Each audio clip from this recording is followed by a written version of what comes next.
The sky turned red at noon on a Tuesday. That was the first sign that something was wrong. Dr. Ta-Jun Kim looked up from his desk at Seoul National University. Papers about ancient myths covered his workspace. At 52 years old, Ta-Jun had spent his life studying old stories that most people forgot. Today, those stories would become very important. "Professor, come quickly." Ta-Jun's assistant, Jin Woo, burst into the office. His face was pale. "You need to see the news." Ta-Jun followed Jin Woo to the main hall where students and teachers gathered around a large screen. No one spoke. They all stared at the same thing. A massive ship hanging in the sky above Seoul. It was black and shaped like a giant arrow. Smaller ships flew around it. "They appeared 30 minutes ago," said Jin Woo. "Not just here, all over the world." The screen changed to show similar ships above New York, London, Beijing, and other major cities. Then the broadcast cut out. A new image appeared, a face that was not human. The creature had gray skin that looked like stone. Its eyes were large and yellow with narrow slits for pupils, like a snake. Small horns curved from its forehead. When it opened its mouth to speak, Ta-Jun saw rows of sharp teeth. "People of Earth," the creature said in perfect Korean. Ta-Jun knew that people in other countries were hearing their own languages.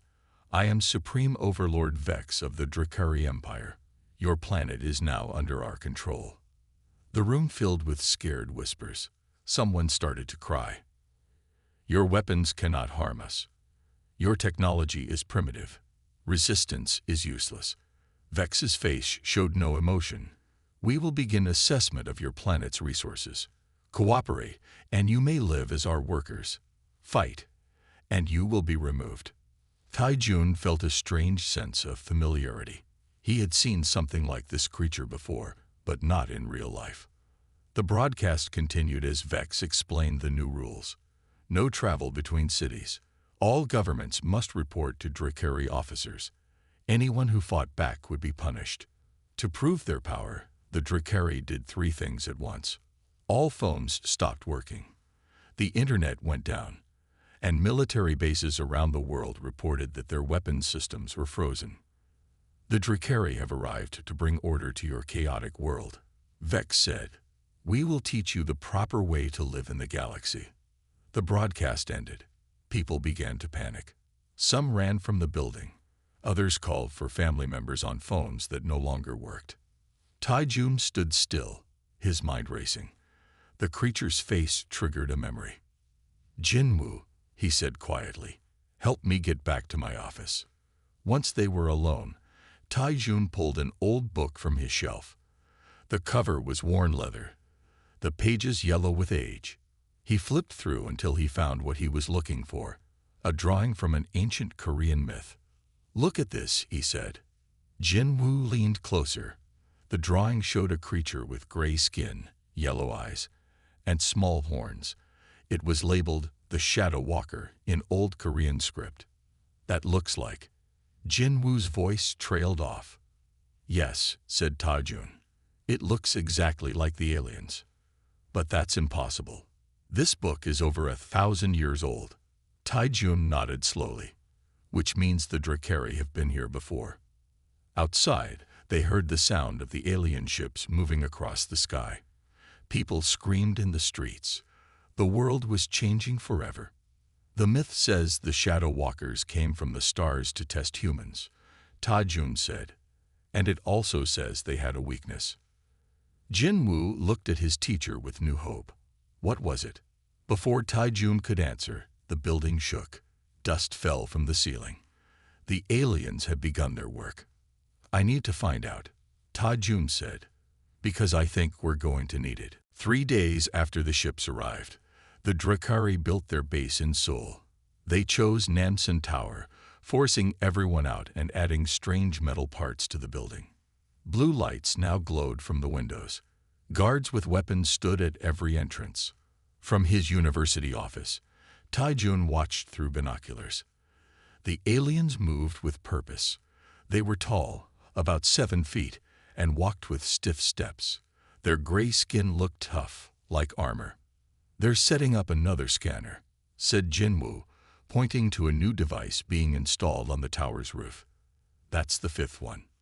They're studying us," Taijun said, "learning our weaknesses." The door opened, and Doohy walked in. She was a young scientist who worked in the technology department. Her face looked tired. She hadn't slept much since the aliens came. "I've been listening to their communications," she said, placing a small radio on the desk. "They forgot to block this old frequency." Taijun raised his eyebrows. "What have you heard?" "They call themselves the Drakari. They come from a star system very far away." Doohy sat down, rubbing her eyes. "And they think we're stupid. They keep talking about human superstitions and how funny they are." Jinwoo frowned. "Superstitions. Our religions, our myths, our stories. They find them amusing." Doohy looked at Taijun. "They're collecting books about myths from libraries and museums. They seem very interested in them, but not in a good way." Taijun felt a chill. He thought about the drawing of the Shadow Walker. If the Drakari had been to Earth before, they might want to destroy any record of that visit. "We need to protect our knowledge," he said, standing up. "If they're taking books about myths, we need to save what we can." Before they could make a plan, they heard heavy footsteps in the hallway. The door burst open. 2 Drakari soldiers stood there, their yellow eyes glowing. Behind them was a human man in a new uniform, the collaborator, someone who had decided to work with the aliens. "Dr. Taijun Kim," the man asked. "You will come with us. Supreme Overlord Vex wants to speak with you." Jinwoo stepped forward, but Taijun held up his hand. "It's okay," he said quietly. "I'll go." The Drakari took him to a vehicle that floated above the ground. It moved quickly through the empty streets of Seoul. People watched from windows but didn't come outside. The city that was once full of life now felt dead. At Nansen Tower, Taijun was led to the top floor. The room had been changed. Strange machines lined the walls. In the center, on a raised platform, sat Vex. Up close, the alien leader was even more frightening. His yellow eyes seemed to look through Taijun. "Dr. Kim," Vex said, his voice deep and cold. "You are an expert on human myths and legends, yes?" "I study them, yes," Taijun answered carefully. Vex made a sound like rocks grinding together. It took Taijun a moment to realize it was laughter. How amusing. A human who dedicates his life to studying made-up stories. Vex waved his hand, and a screen appeared in the air. It showed images of books, scrolls, and cave paintings. "Tell me, why do humans create these false tales?" Taijun chose his words carefully. "Stories help us understand our world and remember important things." "Remember." Vex leaned forward. "What could be so important to remember in these childish tales?" "History," Taijun said. "Warnings. Knowledge that might be useful someday." Vex stared at him for a long moment. Then he pointed to a specific image on the screen, a drawing very similar to the Shadow Walker in Taijun's book. "And this creature? What does this story tell you?" Taijun's heart raced. The alien knew something. "It tells us that visitors came from the stars long ago." "Nonsense," Vex said, but his yellow eyes narrowed. "You are dismissed, human. Return to your studies of nothing." As Taijun was led out, he knew one thing for certain. The Drakari were afraid of something in humanity's myths, and he needed to find out what it was. Taijun returned to the university with a new sense of purpose. The Drakari soldiers had not searched him, so he still had his phone with pictures of the images Vex had shown him. "You're back." Jinwoo jumped up when Taijun entered the office. "We were worried." Doohy was there too, along with a new person, a woman in her 40s with glasses and short hair. "This is Sunmi," Jinwoo said. "She's a historian from the National Museum. She came here after the Drakari took all the myth books from her library." Sunmi gave a short bow. "Dr. Kim, it's good to meet you." even in these bad times. Taijun nodded and then showed them his phone. Look at what Vex was interested in. They gathered around the small screen. The images showed ancient drawings of creatures that looked like the Drakari from cultures all over the world. Korea, China, Greece, Egypt, and South America. They're all the same, whispered Dewey. Different names, but the same creatures. Sunmai adjusted her glasses. We called them shadow walkers in Korea. In Greece, they were the Skotadi. In Egypt, the star demons. She looked up at Taijun. They appear in myths from around 5,000 years ago. And then the stories stop. What does that mean? Asked Jinwoo. It means they were here before, Taijun said. And something made them leave. The room was quiet as they thought about this. Outside, they could hear the sound of Drakari ships moving through the sky. Vex seemed worried when I mentioned that myths preserve knowledge, Taijun said. I think there's something in these old stories that the Drakari don't want us to know. Sunli opened her bag and carefully pulled out an old scroll wrapped in silk. I saved this before they took everything. It's from a temple in the mountains north of Seoul. It tells more about the shadow walkers. She gently unrolled the scroll on the desk. The paper was yellow with age, and the black ink had faded to brown. Pictures lined the edges, showing the shadow walkers coming from the sky, fighting humans, and then leaving. Can you read the old language? Jinwoo asked. Sunmi nodded and began to translate. It says the shadow walkers came to rule the earth. They had power beyond human understanding and weapons that could destroy mountains. People were afraid and many died. She moved her finger down the text. But then it says a wise woman discovered their secret. She found that the shadow walkers had a weakness. Everyone leaned closer. What was it? Doohy asked. Sunli frowned and pointed to a section where the ink was smeared. This part is damage. It mentions a sound and something from deep in the earth that hurt them. The next part says the wise woman shared this knowledge, and people all over the world used it to drive away the shadow walkers. Taijun felt excitement building inside him. This is it. This is why they're taking all the books and scrolls about myths. They don't want us to remember how humans defeated them last time. Jinwoo looked confused. But if they were here before, why didn't they destroy all records of their weakness then? Maybe they tried, Sunmai said. But humans are good at preserving important knowledge. We tell stories. We draw pictures. We hide scrolls in secret places. Taijun nodded. And we have one thing the Drakari don't understand: different languages and writing systems. Even if they destroyed records in one place, they couldn't find them all. Doohy stood up suddenly. There must be more information somewhere. Other scrolls, other stories that tell us exactly what this weakness is. There is a place, Sunmai said slowly. Deep in the mountains, there's an old temple where the most sacred texts are kept. If any complete record of the shadow walkers still exists, it would be there. Taijun looked out the window at the Drakari ships. Then he turned back to his friends. We need to go there. Now, before the Drakari find it. Outside, the alien patrols moved through the streets. The journey would be dangerous. But somewhere in the mountains, the truth waited. A truth that might save humanity. Leaving Seoul was hard. The Drakari had checkpoints on all main roads. No one could travel without permission. But Sunli knew old paths through the hills that didn't appear on modern maps. My grandfather showed me these trails when I was young, she said as she led the small group through a forest path.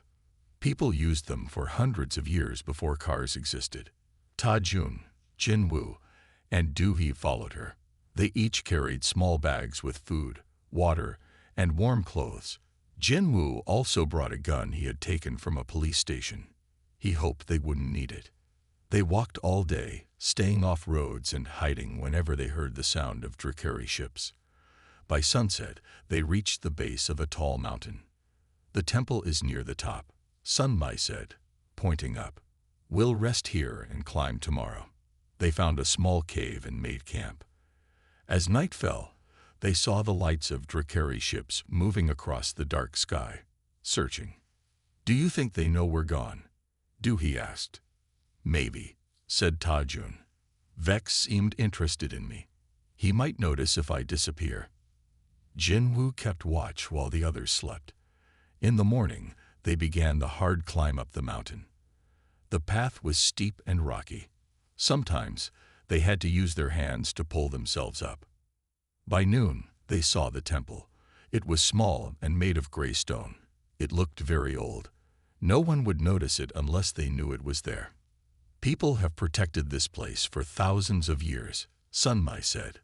"The monks who lived here left after the Drakari came, but one person always stays."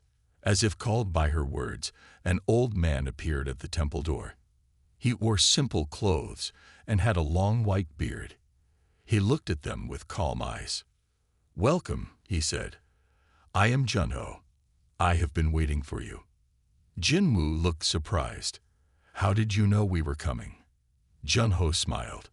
"When the Shadow Walkers return, someone always comes looking for answers. It has happened before." He led them inside the temple. It was cool and dark. Candles burned on stone tables. The walls were covered with old paintings of the stars and strange creatures. "My family has watched this place for many generations," Junho said. "We keep the knowledge safe until it is needed." He took them to a small room at the back of the temple. There, in a wooden box, were several scrolls. They looked even older than the one Sunmai had shown them.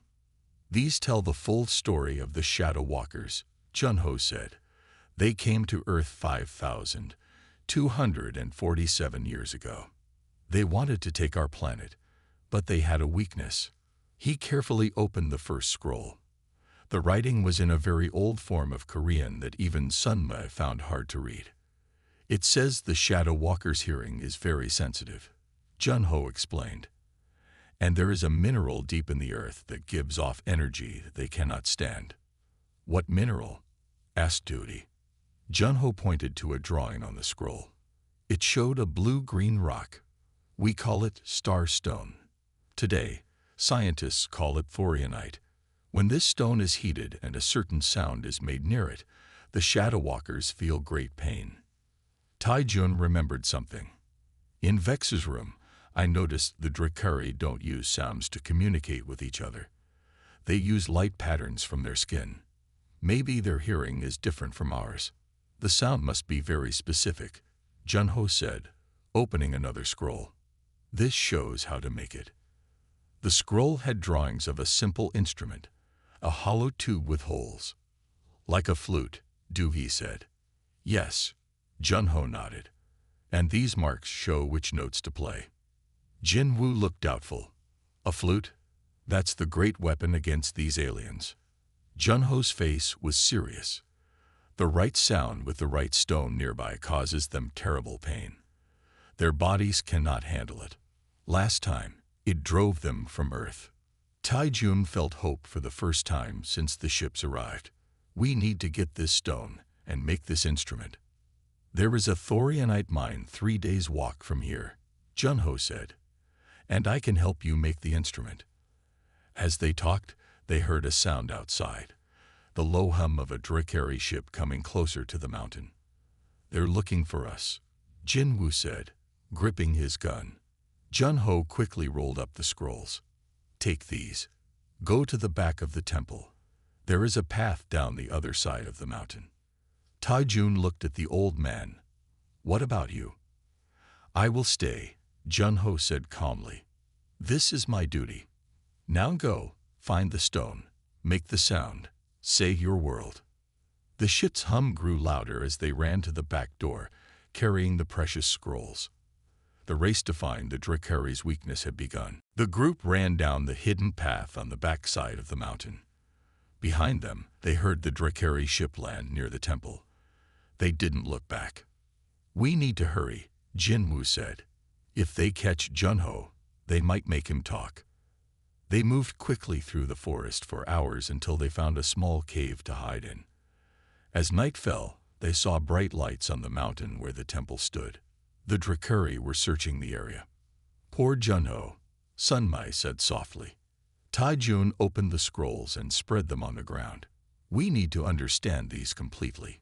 Junho said there's a thorianite mine 3 days from here. We need to know exactly what to do when we get there. Du He studied the drawings of the instrument. I can make this. It's simple, just a hollow tube with holes in specific places. Jin Wu looked at the map on one of the scrolls. This shows the way to the mine. But we'll need help. The mine might be guarded now. We need more people, Tai Jun agreed. We need to start a real resistance.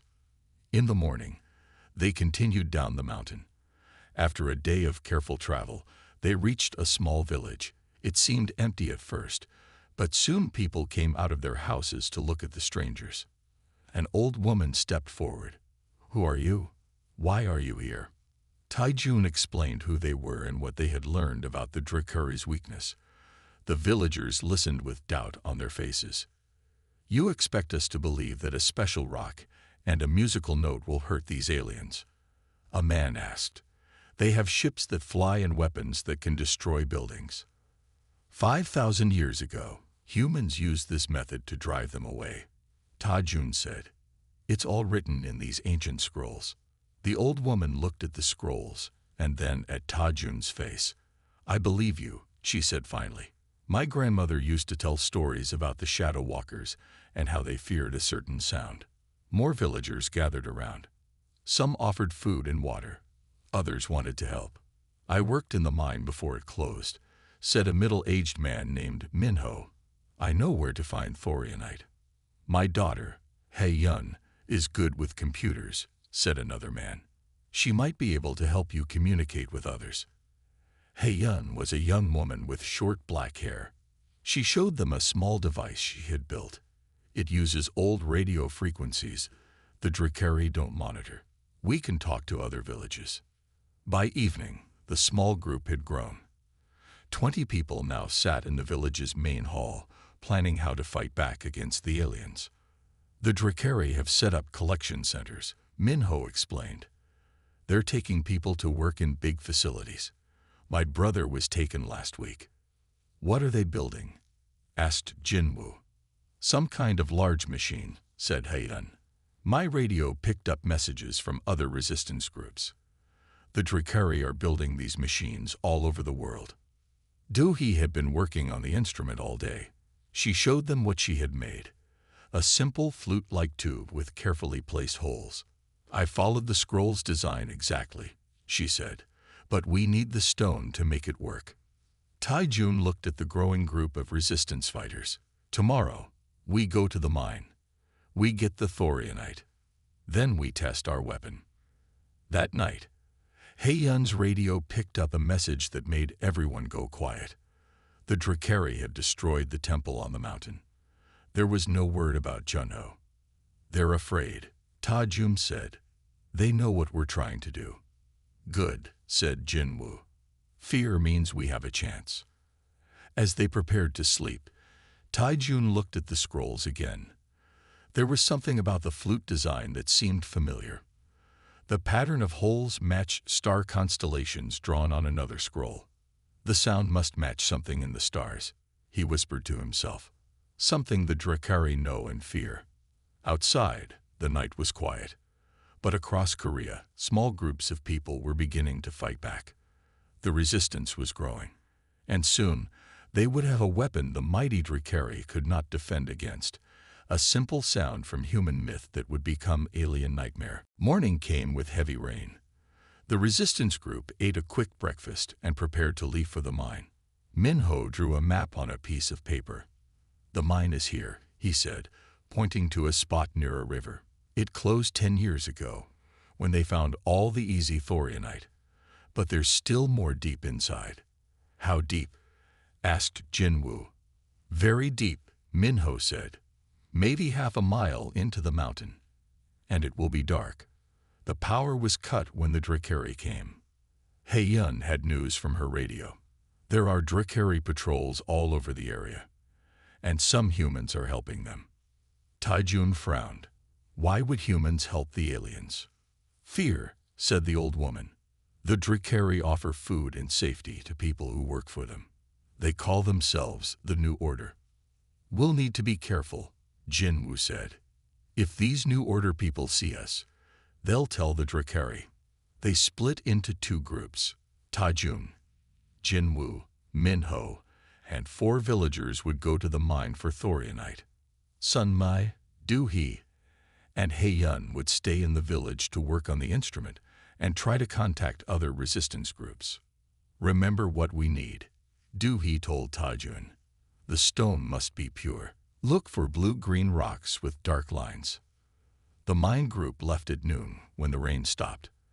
They walked through forests and fields, staying away from roads. Minho led them on paths that few people knew about. I hunted in these woods as a boy, he said. I know every hidden trail. After hours of walking, they reached a hill that overlooked a small town. In the center of the town was a large building with Dracari ships around it. Many humans in gray uniforms moved in and out. A collection center, Jinwu whispered, where they take people to work. The mine is on the other side of this town, Minho said. We'll have to go around. As they watched, a line of people was marched into the building. They looked tired and scared. Dracari guards walked beside them. What are they doing to those people? One of the villagers asked. Building something big, Jinwu said. Something that will help them take over our world completely. They moved carefully around the town, staying in the trees. Night was falling when they finally reached the old mine entrance. It was a dark hole in the side of a small mountain. The gate was broken and hanging open. No guards, Jinwu said, surprised. Maybe they don't know about the thorianite, or they don't think it's important, Taijun said. They don't believe our myths, remember. They turned on flashlights and entered the mine. The tunnel went down and down. It was cold and wet inside. Water dripped from the ceiling. The air smelled like earth and metal. This way, Minho said, leading them deeper. The thorianite was found in the lowest level. After an hour of careful walking, they reached a large open area where many tunnels met. Minho pointed to one that went sharply down. That one. But be careful. It's not safe. They went single file down the steep tunnel. Sometimes they had to use ropes to climb down. The air got colder and harder to breathe. Finally, they'd reached the bottom level. Minho's light shone on a wall of rock that glittered with blue-green stones. There it is, he said. Thorianite. Taijun moved closer. The stones looked exactly like the drawings in the scroll. He touched one. It felt cold, but somehow it seemed to hum with energy. How much do we need? Jinwu asked. As much as we can carry, Taijun said. He took a hammer and chisel from his bag and began to carefully remove pieces of the stone. As they worked, they heard a sound from above, the echo of voices coming down the tunnel. Someone else was in the mine. Jinwu turned off his light. Quiet, he whispered. Listen. The voices got closer. One of them wasn't human. Search every tunnel. A harsh Dracari voice said. Find the thorianite. Destroy it all. Taijun felt cold fear. The Dracari knew. Somehow they had discovered what the resistance was looking for. Jinwu pulled out his gun. Take the stones you have, he whispered. I'll hold them off. There's another exit through that tunnel. Minho nodded. It comes out 2 miles from here, but it's a hard climb. Go, Jinwu said. Get the stones to Dubi. Make the weapon work. Taijun put a hand on Jinwu's shoulder. We'll come back for you. Jinwu smiled in the darkness. Just make those aliens suffer. For all of us. As Taijun and the others disappeared into the side tunnel, Jinwu turned to face the approaching lights. The plan was working, but at what cost? Taijun and the others climbed through the narrow tunnel for hours. The way was hard. Sometimes they had to crawl on their hands and knees. The thorianite stones were heavy in their bags. Almost there, Minho said, his voice tired. I can feel fresh air. When they finally came out of the tunnel, the sun was rising. They were on the side of the mountain, far from where they had entered. They heard no sounds of Drakari ships. "Do you think Jinwoo is okay?" one of the villagers asked. Taijun didn't answer. He looked at the blue-green stones in his bag. Jinwoo had given them a chance, and they couldn't waste it. "We need to get back to the village," he said. "He needs these stones to make the weapon work." The journey back was slow. They avoided roads and stayed in the forests. Twice they had to hide as Drakari ships flew overhead, searching. It was night when they finally reached the village. Something felt wrong. It was too quiet. "Be careful," Minho whispered. "Something's not right." They moved slowly toward the main hall where they had left the others. The door was open. Inside, they found Sunmi tied to a chair. Her face was bruised. The scrolls were gone. Taijun ran to untie her. "What happened? Where are Doohee and Haeyun?" Sunmi's voice was weak.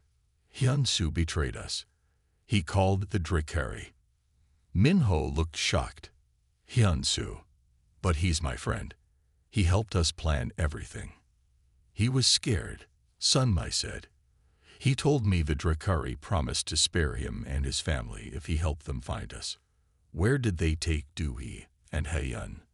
Taijun asked. "To the collection center in town. Hyunsu told the Drakari about the scrolls and the flute. They took everything." Sunmi looked at their bags. "Did you get the thorianite?" Taijun nodded. "Yes, but without the scrolls, we don't know the exact pattern for the flute, and we don't have Doohee to make it." Minho sat down heavily. "So it's over. We failed." Taijun thought for a moment. He remembered studying the scrolls carefully. He had seen the pattern of holes in the flute and how they matched star constellations. "No," he said finally. "I think I can remember the design, and I can make the flute myself." "But what about Doohee and Haeyun?" Sunmi asked. "And Jinwoo? We can't leave them." "We won't," Taijun said. "We'll rescue them. But first, I need to make this weapon work." Through the night, Taijun worked by candlelight. He took a straight branch and hollowed it out carefully. Then he drilled holes in the exact pattern he remembered from the scrolls. The holes matched the pattern of the 7 sisters' stars. He explained to Sunmi, "The same stars that the Drakari homeworld orbits, according to the scrolls." "How do you know that will work?" Minho asked. "I don't," Taijun admitted, "but it's all we have." By morning, the flute was finished. Taijun placed pieces of thorianite inside the tube and at both ends. "Now we need to test it," he said. "How?" Sunmi asked. "We need a Drakari to see if it works." Minho stood up. "I know where to find one. There's a small Drakari patrol that passes the east side of the village every morning. Just 1 alien and 2 human helpers. They made a simple plan. They would hide near the path and play the flute when the patrol passed. If it worked, they would know their weapon was real." As they prepared to leave, Sunmi put a hand on Taijun's arm. "What if Hyunsu told them everything? What if they're waiting for us?" "Then we'll all be together in the collection center," Taijun said grimly. "But I don't think Hyunsu knew about the star pattern.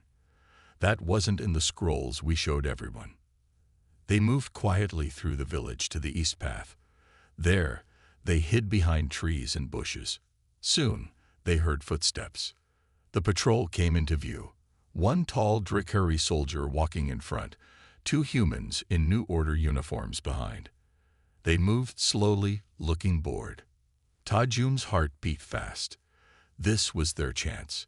He put the flute to his lips and began to play the notes he had memorized from the scroll. At first, nothing happened. The patrol kept walking. Taijun kept playing. Then suddenly, the Drakari stopped. Its yellow eyes went wide. It made a terrible sound, a high screech that hurt human ears. Then it fell to its knees, shaking. The human guards looked shocked. They didn't know what to do. Before they could react, Minho and the other villagers jumped out and grabbed them. "It works," Sunmi whispered. her eyes wide. It really works. The Drakari was on the ground now, its body twisting in pain. The thorianite in the flute glowed with blue-green light. Now we know, Ta-Jun said, lowering the flute. Now we can fight back. He looked at the fallen alien and felt no pity. And our first mission is to rescue our friends. The collection center looked even bigger up close. It was an old factory building with new metal parts added by the Drakari. Blue lights glowed around the doors and windows. Guards patrolled the fence, both aliens and humans in New Order uniforms. Ta-Jun, Sunmai, Minho, and 5 villagers watched from the trees. They had tied up the 2 human guards from the patrol and taken their uniforms. I count 4 Drakari and 8 humans, Minho said.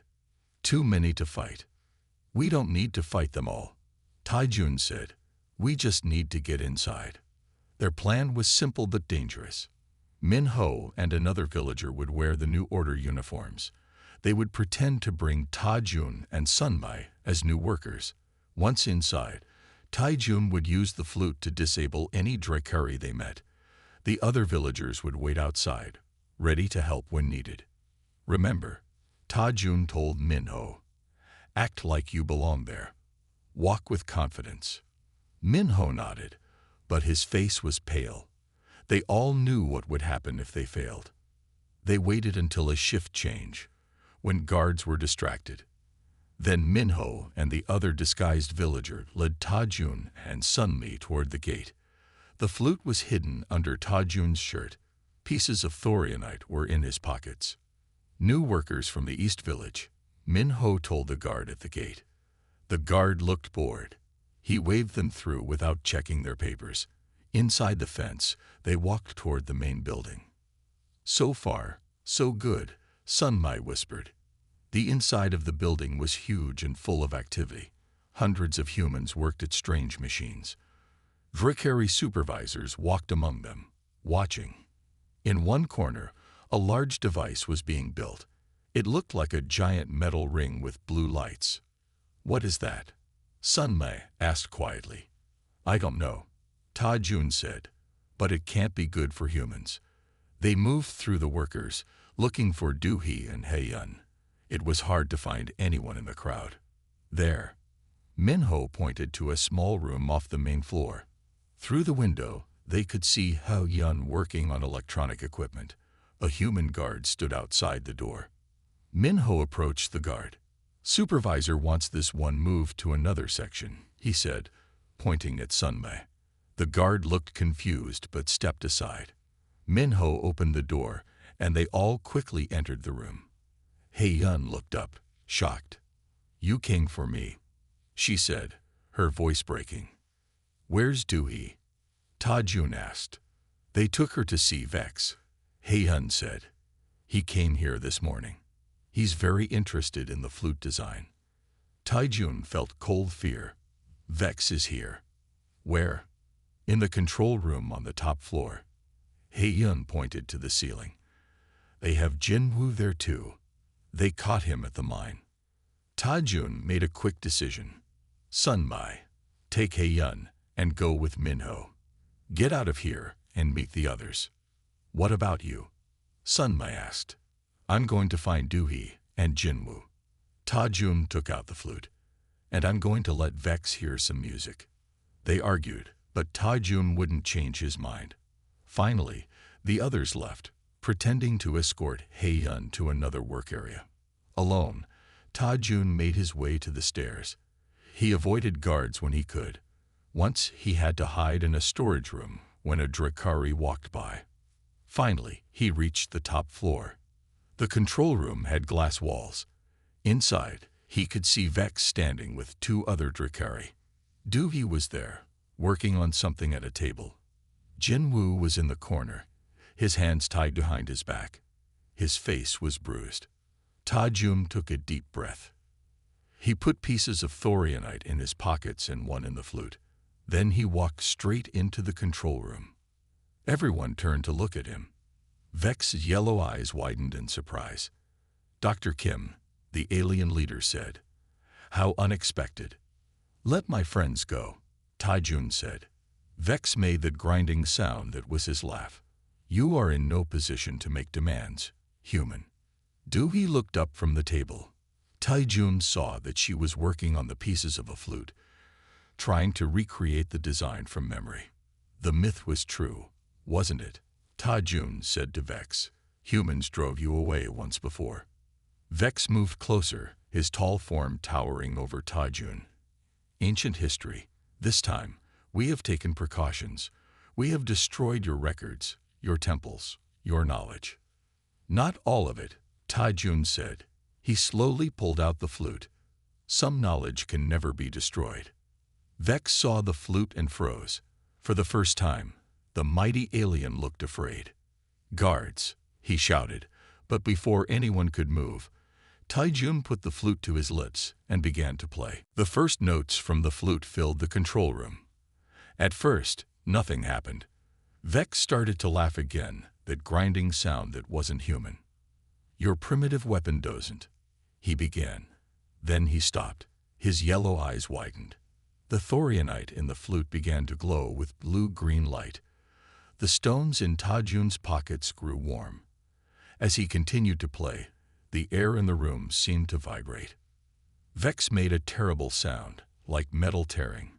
He fell to his knees, his gray hands covering the sides of his head. The other two Dracari in the room did the same. They tried to move toward Taijun, but they couldn't stand. What is happening? Doohy asked, watching with wide eyes. Jinwoo, still tied up in the corner, smiled through his bruised face. It's working. Keep playing, Taijun. Taijun kept the flute to his lips. The melody was simple but precise, exactly as shown in the ancient scroll. The thorianite glowed brighter. He could feel its energy spreading through the room. Vex crawled toward a control panel, fighting against the pain. He hit a button, and alarms began to sound throughout the building. More will come, he gasped at Taijun. You cannot defeat all of us. Taijun paused his playing for a moment. I don't need to defeat all of you, he said. I just need to share this knowledge. He tossed a piece of thorianite to Doohy. She caught it, her eyes lighting up with understanding. Then Taijun began to play again, and the Dracari collapsed once more. Doohy ran to Jinwoo and untied him. We need to broadcast this, she said. The sound, the information about the stones, everything. Jinwoo rubbed his wrists where the ropes had cut into them. Can you use their communication system? Doohy looked at the control panels. Yes, it's connected to all their bases worldwide. While Taijun kept playing, keeping the Dracari in pain, Doohy worked quickly at the main control panel. Jinwoo stood guard at the door. Humans are coming up the stairs, he warned.